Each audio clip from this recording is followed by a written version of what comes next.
Pessoal, vocês acompanharam quase que a minissérie, né, dos fugitivos do Mossoró.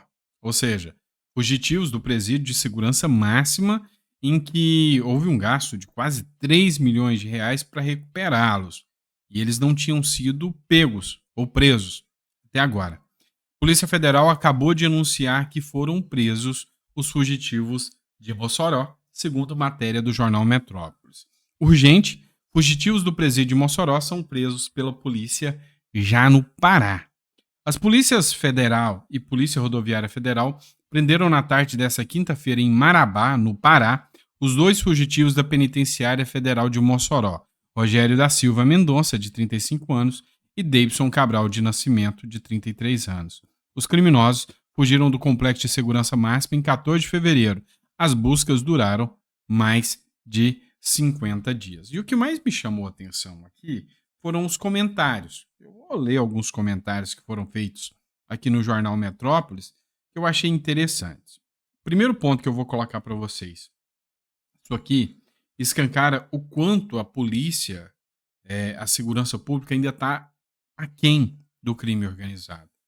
A gente costuma criticar muito, até, às vezes, a demora por parte dos policiais de prender um criminoso, o quanto o sistema é triste, mas a gente sabe que esses policiais, infelizmente, hoje, eles não têm o mesmo aparato que os criminosos, que o Comando Vermelho, que o PCC tem. Mas, enfim, nesse caso aqui, mostrou que o quanto a insegurança pública no Brasil tá deplorável, né? Matéria aqui, eu vou ver uns comentários com vocês. Pará pro Ceará é chão, né? A Marcélia Nobre escreveu. E a PF procurando eles no Rio Grande do Norte. Wagner Obest. Já estavam no Pará e a polícia fazendo cerco a Gasparzinho em Rio Grande do Norte? A polícia procurando os arredores de Mossoró e eles já estavam no Pará. Que pena que não foi no Goiás. Teriam tido o mesmo destino do Lázaro. Só acredito vendo. Vai virar minissérie. Espera a informação. Não, era que eles continuavam no Rio Grande do Norte, próximos aos presídios? Pois é. Ou seja, mostra aqui que as pessoas estão ridicularizando aí o trabalho do governo em relação aos presos de Mossoró, né? Ou seja, mostra que realmente a credibilidade do cidadão brasileiro na segurança pública tá quase zero, né? Quase zero. Vamos lá. Mais uma matéria do jornal Metrópolis que eu vou trazer para vocês. Fez sucesso, vamos dizer assim, a fala do Lula, né? Dizendo que 12 milhões e 300 mil crianças palestinas foram mortas, sendo que não tem nem 2 milhões de palestinos vivendo ali na região de Gaza. E aí é lógico que voltaram a circular a fala do Lula, de que ele saía pelo mundo inventando números. Mas um ponto interessante foi feito aqui pelo jornal Metrópolis. Lula anotou 10 mil mortes de mulheres e crianças em Gaza, mas disse que foram 12 milhões. Ou seja, não é por falta de informação. A informação estava lá, estava anotado no papel. O problema é que ele quis exagerar nos números. E aí, no último editorial, eu tinha dito para vocês, isso aqui só confirma a nossa teoria. Ele fez isso para desviar o foco. Todos os jornais estão falando sobre os 12 milhões de mortes na Palestina, coisa que é insanidade da fala do Lula. Mas aí desvia o foco para o Rui Costa, que é uma verdadeira bomba estourada no colo do governo. Desvia o foco do Lulinha, que é outra bomba no colo do Lula. Ou seja, é uma forma de desviar o foco, pelo menos puxar um pouco do discurso da imprensa para esse tipo de matéria. Olha só, aqui o ponto em que o jornal Metrópolis coloca aqui o trecho em que dá para se ver que o Lula tinha as informações adequadas. Mentiu porque quis. A leitura do que eu quero falar para vocês. E aqui eles fazem uma busca aqui, ó. Mortos em Gaza, 32 mil pessoas por completo, né? Mais de 10 mil eram mulheres e crianças. Ou seja, já tinha um roteiro de discurso feito para o Lula. A grande questão era interesse dele falar a verdade? Olha o que ele disse.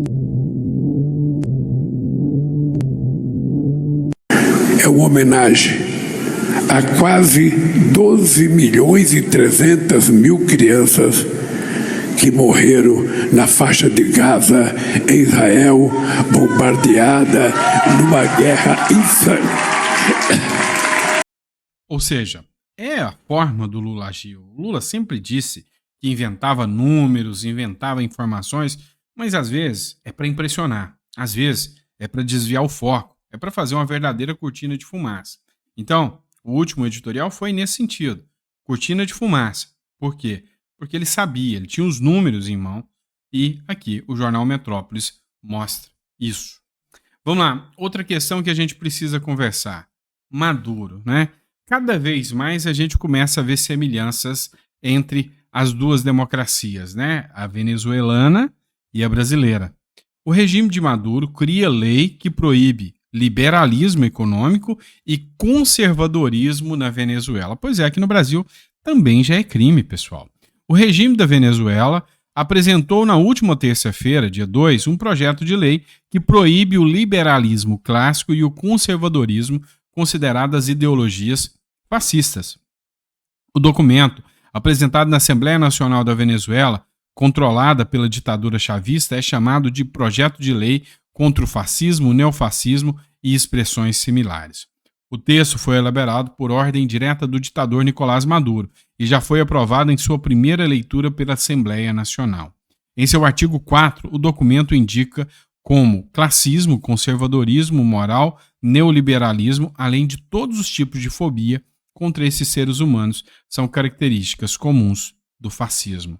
O artigo 22 estabelece que quem solicitar, invocar, promover ou praticar atos violentos como meio de exercício de direitos políticos será punido com pena de prisão de 8 a 12 anos e inabilitação política pelo período de prisão.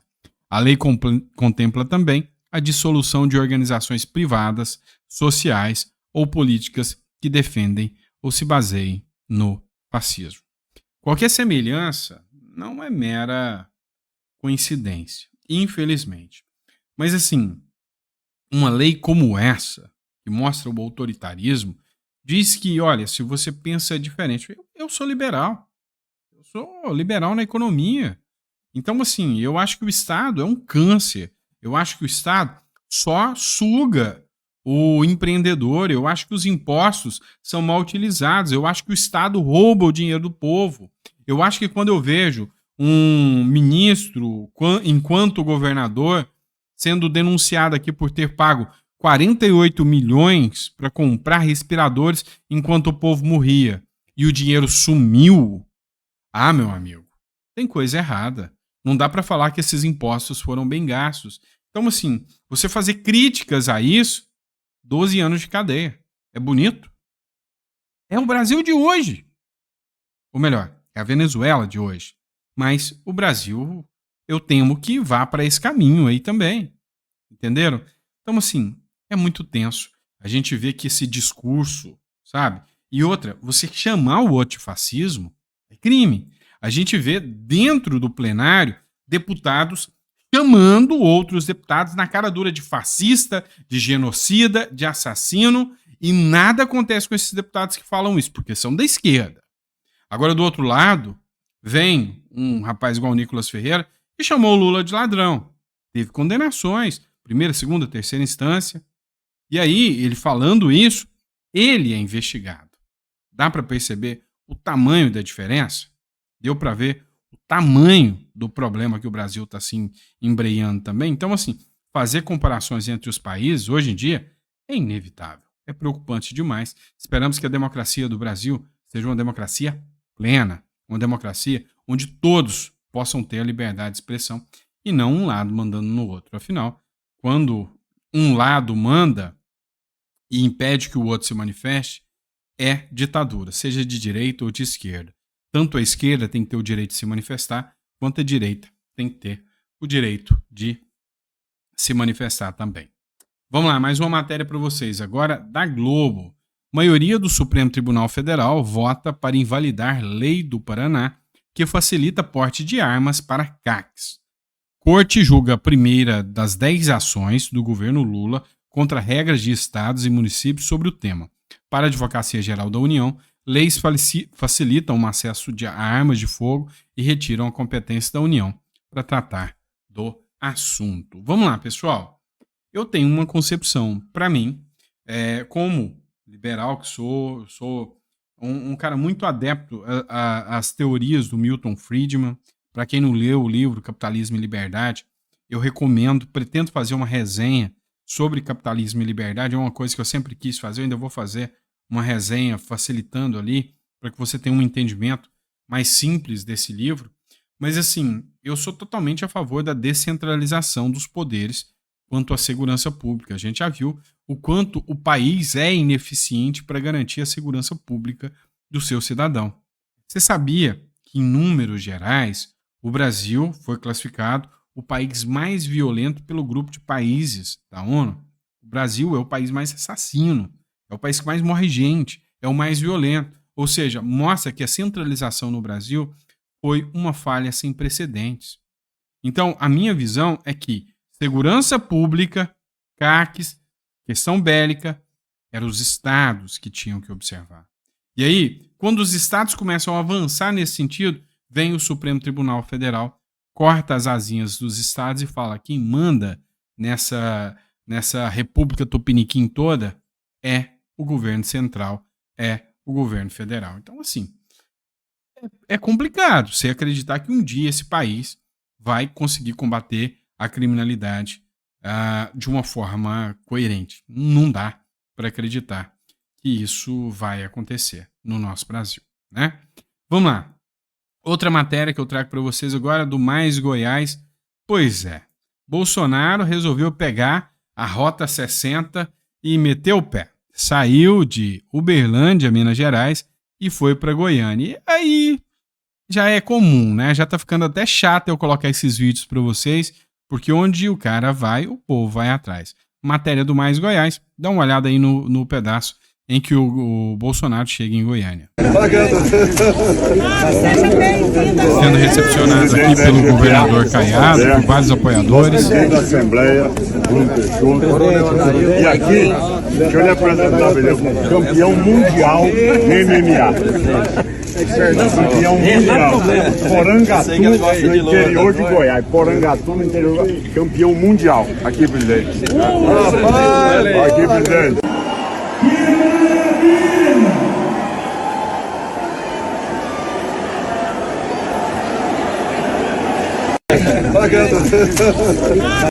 Pessoal, vê que o Caiado cada vez mais tá lhe dando suporte. No dia 25 de fevereiro, quando aconteceu o evento lá que movimentou milhares de pessoas, o Caiado estava lá, e o Caiado que vem aqui tentando se apresentar cada vez mais como uma possibilidade para ter o apoio do Bolsonaro para 2026. E aí, pessoal, vocês acham que já tá chato eu colocar os vídeos aqui das saídas do Bolsonaro? Você me fala que eu paro de colocar. Teve umas pessoas que falam: você tá colocando muito, falando muito das saídas do Bolsonaro, mas é que eu acho interessante mostrar para você a popularidade do Bolsonaro, enquanto o outro, que é o atual presidente, despenca. Porque eu tô fazendo uma análise política daqui para o que vai acontecer lá em 2026 nas eleições. Ou o Bolsonaro consegue reverter a situação e vira o candidato, ou ele vai indicar alguém. E é lógico que eu acho interessante você estar sabendo quem são as pessoas que estão recepcionando o Bolsonaro. Por exemplo, em Santa Catarina, o Jorginho Melo estava lá. Em Minas Gerais, Bolsonaro passou Uberaba, passou em Uberlândia. Eu não vi ali a recepção do Zema ali na ida do Bolsonaro também. Foi um evento fora da capital, no caso agora foi em Goiânia, na capital.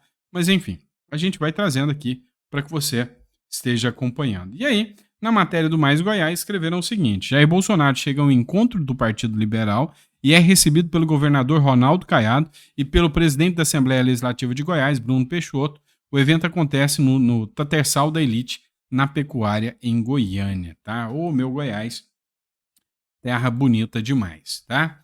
E é isso, pessoal. Vou trazer para vocês sempre informações sobre o que está acontecendo aí. Se vocês assim quiserem, coloca no comentário para mim.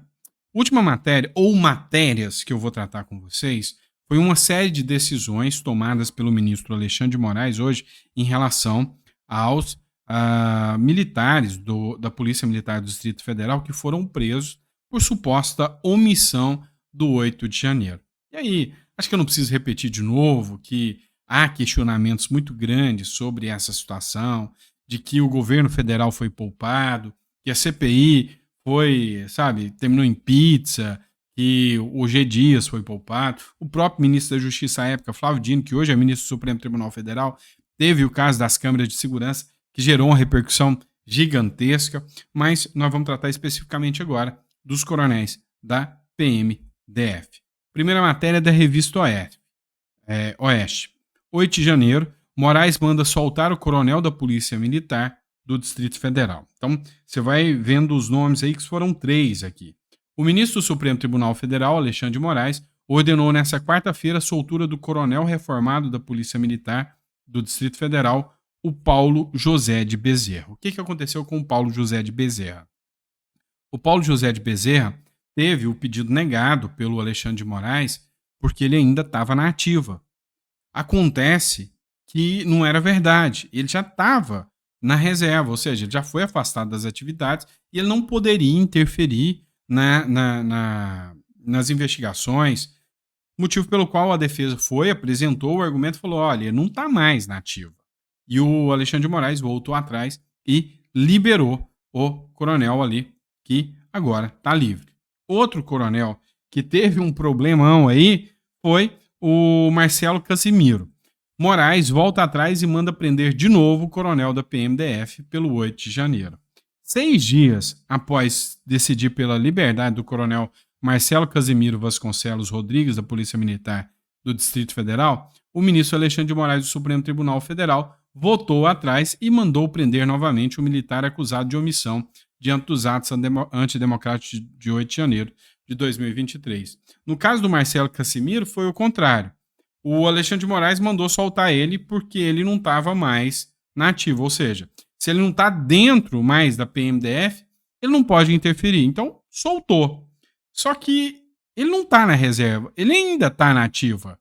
E aí, acontece que o Ministério Público falou, não, Moraes, você soltou ele errado. Era para ter soltado um, soltou o outro. O que deu para ver aqui é que foi uma confusão por parte do Alexandre de Moraes, que soltou o cara errado e manteve preso o cara que deveria ter saído. Acontece que o Moraes viu o erro, mandou prender de novo aqui o Marcelo Casimiro aqui. Outro também que teve a prisão mantida, e esse aqui já é um outro caso, matéria do Metrópolis. Nesse caso aqui, Moraes mantém preso PM da reserva que liderou o acampamento golpista. Apontado pela Polícia Federal como líder do acampamento golpista em frente ao quartel-general do Exército em Brasília, o major da reserva da Polícia Militar do Distrito Federal, Cláudio Mendes dos Santos, teve a prisão preventiva mantida pelo Alexandre de Moraes. Nesse caso aqui, ele fez o pedido de soltura, de liberação. O Alexandre de Moraes falou que ele não foi para a reserva e que nada das questões que foram invocadas para manutenção da prisão preventiva dele foram alteradas. Então, o Alexandre manteve a prisão dele aqui, no caso. Então, assim, foram 3 casos em específico. Um, ele errou em manter preso e soltou depois. O outro, ele soltou e mandou prender de novo. E o outro, ele manteve preso. Então, foram 3 casos. Mas chama atenção aqui. Um não foi discutido ainda. O Coronel Naime. Eu venho alertando há muito tempo que o caso do Coronel Naime é um caso muito grave. Ficou escancarado aí através da Covid, através da CPI do 8 de janeiro, o quanto ele atuou. Então, assim, os argumentos que foram esposados não se consubstanciam. E para piorar, tem um ofício dele pedindo para retirar as manifestações de frente aos quartéis generais. Então, assim, no caso dele, não consigo entender a justificativa ainda da manutenção da prisão dele, tá? E isso aqui não foi objeto de manifestação por parte do ministro do Supremo, Alexandre de Moraes, tá certo? É isso, pessoal. Espero que vocês tenham gostado do nosso editorial. A gente volta, tá? Daqui a pouco, às 9 horas, tem mais conteúdo para vocês e aí a gente vai debater todos esses assuntos, tá bom? O formato tá legal, coloca no comentário. Se quiser que eu não comente mais sobre certo assunto, como por exemplo, as viagens de Bolsonaro, a gente não comenta mais, porque afinal aqui o canal é feito para que você tenha, assim, as informações que são úteis a você. Então é lógico que o seu comentário faz muita diferença para mim, tá bom? Abraço, fiquem com Deus e até o próximo editorial.